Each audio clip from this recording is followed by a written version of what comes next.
Em nome do Pai, do Filho e do Espírito Santo. Amém. Palavra da salvação. Querido irmão, querida irmã, gostaria de iniciar este nosso encontro de hoje com uma pergunta. Qual é o lugar da Palavra de Deus na nossa vida? Qual o lugar da Palavra de Deus na minha e na sua vida? Que lugar ocupa a Palavra de Deus na vida da Igreja? A Palavra de Deus deve ocupar o lugar central da nossa vida. Afinal de contas, ela é a regra de fé por excelência para cada um de nós. Não podemos prescindir da escuta e da prática da Palavra de Deus na nossa vida. Rezar sempre com muita piedade a Palavra de Deus, pois ela é para nós palavra de salvação. Por isso eu te convido, meu irmão e minha irmã, a aproveitar bem este momento. Com os ouvidos bem atentos, atitude de prontidão, vamos acolher a mensagem que o Senhor tem para cada um de nós no dia de hoje. Não deixemos passar esta oportunidade de escutar a voz de Deus.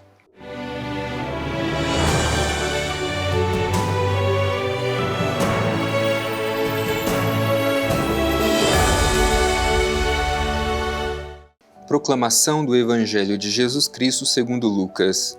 Glória a vós, Senhor. Como ele se encaminhasse para Jerusalém, passava através da Samaria e da Galiléia.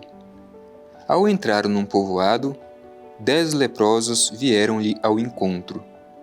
Pararam à distância e clamaram: Jesus, Mestre, tem compaixão de nós. Vendo-os, ele lhes disse: Ide mostrar-vos aos sacerdotes. E aconteceu que, enquanto iam, ficaram purificados. Um dentre eles, vendo-se curado, voltou atrás, glorificando a Deus em alta voz, e lançou-se aos pés de Jesus, com o rosto por terra, agradecendo-lhe. Pois bem, era samaritano. Tomando a palavra, Jesus lhe disse: Os 10 não ficaram purificados? Onde estão os outros 9? Não houve acaso quem voltasse para dar glória a Deus, senão este estrangeiro? Em seguida disse-lhe: Levanta-te e vai, a tua fé te salvou. Palavra da salvação. Glória a vós, Senhor. Querido irmão, querida irmã, para a gente se ambientar nesse trecho que nós terminamos de escutar, é importante recordar que Jesus está subindo para Jerusalém. O Evangelho de Lucas gasta boa parte do seu texto para descrever esta subida de Jesus a Jerusalém. Como nós sabemos, em Jerusalém acontecerá todos os eventos da sua condenação, da sua morte e da sua ressurreição. Enquanto Jesus caminha para Jerusalém, ao longo do caminho, vários eventos acontecem. Vários encontros de Jesus com outras pessoas, curas, milagres, ensinamentos de Jesus ao longo do caminho. Portanto, o caminho é importante. É no caminho que Jesus vai mostrando a força de Deus, a ação misericordiosa de Deus na vida das pessoas.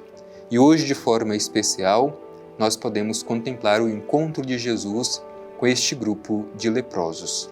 E o que tem a nos ensinar esse trecho do Evangelho que nós terminamos de escutar? Vamos fazer a nossa reflexão profunda, sincera, permitindo que cada um de nós seja profundamente tocado pelo trecho que terminamos de escutar.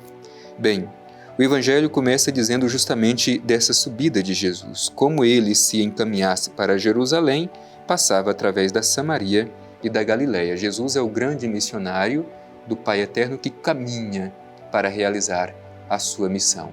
Jesus não se encontra parado, ele vai, ele caminha, ele vai ao encontro das pessoas. Por isso o caminho é o lugar do encontro com Jesus. Em seguida diz o Evangelho: ao entrar num povoado, 10 leprosos vieram-lhe ao encontro. É importante lembrar que os leprosos, além de serem reconhecidos a sua enfermidade, eles também eram tidos como impuros e por isso deveriam manter-se à distância, porque quem também os tocasse se tornaria impuro. Estes leprosos estão ali diante de Jesus, vão-lhe ao encontro. Diz o Evangelho, pararam à distância e clamaram: Jesus, Mestre, tem compaixão de nós. Então o próprio Evangelho já mostra isso, pararam à distância, justamente porque havia uma proibição de se aproximar, porque quem os tocasse também se tornaria impuro. Mas o mais bonito mesmo é o clamor desses leprosos diante de Jesus, com toda confiança: Jesus, Mestre, tenha compaixão de nós. É uma súplica confiante de que Jesus pode transformar a sua realidade. Portanto, nós também devemos nos colocar diante de Jesus com esta mesma confiança para suplicar compaixão. Jesus, Mestre, tem compaixão de nós. E como Jesus reage a este clamor dos 10 leprosos? Diz o Evangelho, vendo-os, ele lhes diz: ide mostrar-vos aos sacerdotes. Primeira coisa a ser notada, vendo-os. Este ver de Jesus aqui não é simplesmente uma constatação física da existência destes 10 leprosos. É muito mais que isso. É um olhar profundo, é um olhar teológico que penetra o mais íntimo do coração daqueles 10 leprosos. O olhar de Jesus é o olhar do próprio Deus, que vê a miséria do ser humano. É este o olhar de Jesus. Ele consegue ver aqueles que não são vistos pelos do seu tempo, aqueles que eram considerados como indignos do reino de Deus. O olhar de Jesus é penetrante e alcança todos estes que não são vistos pela sociedade daquele tempo. Igualmente, Jesus olha com este mesmo olhar penetrante para cada um de nós. O seu olhar é o olhar do próprio Deus que penetra a intimidade de cada um de nós. E Jesus dá esta ordem para que eles vão mostrar aos sacerdotes. Na verdade, como foi dito, além de uma enfermidade, também era considerada a lepra um ato impuro ou impureza. Por isso deveriam se apresentar ao sacerdote para que fossem purificados. E eles colocam-se a caminho, como diz o Evangelho. No entanto, ao longo do caminho, percebem que estão purificados. Não existe mais a lepra, foram curados. O encontro com Jesus transformou aqueles 10 leprosos. Mas acontece um fato interessante, diz o Evangelho. Dentre eles, vendo-se curado, voltou atrás glorificando a Deus em alta voz e lançou-se aos pés de Jesus com o rosto por terra, agradecendo-lhe. Eram 10. Voltou. Soube reconhecer a graça de Deus na sua vida e por isso soube dar glória pelo que tinha acontecido na sua vida. Se prostra aos pés de Jesus com o coração cheio de gratidão. E aí vem a interpelação de Jesus diante disso. Pois bem, este era um samaritano. Importante lembrar que, naquele tempo, diziam que os samaritanos não eram dignos do reino de Deus. Destes 10, um era samaritano, e justamente o samaritano, que era considerado indigno de Deus, é este que volta atrás, sabe reconhecer a glória de Deus na sua vida e agradece por ter recebido a cura e por ter ficado purificado. E aí Jesus interpela: os 10 não ficaram purificados? Onde estão os outros 9? Não houve acaso quem voltasse para dar glória a Deus, senão este estrangeiro? Como foi dito, o estrangeiro era considerado indigno, mas foi justamente o estrangeiro que era considerado indigno que soube reconhecer a manifestação de Deus na sua vida. Nós corremos o mesmo risco, às vezes, de pensar que somente nós somos dignos de Deus, mas há muitos que nós pensamos que não são dignos de Deus, que às vezes têm uma abertura muito maior para dar graça a Deus pela glória que Ele realiza na sua vida do que nós. Por isso nos perguntemos, sabemos agradecer o que Deus nos concede? Ou somente pedimos e quando alcançamos a graça, não sabemos voltar para agradecer? Às vezes o nosso coração não tem o sentimento de gratidão para reconhecer a glória de Deus realizada na nossa vida. Ou então, por uma pequena dificuldade, a gente anula todas as grandes maravilhas que Deus tem realizado em nós e por isso permanecemos reclamando e não agradecendo.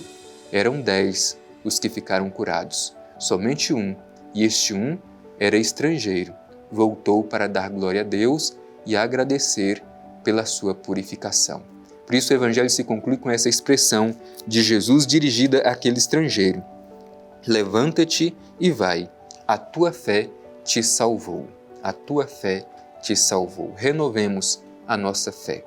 É pela fé que somos salvos. Façamos esta experiência de encontro transformador com Jesus, que nos cura, nos purifica e nos salva.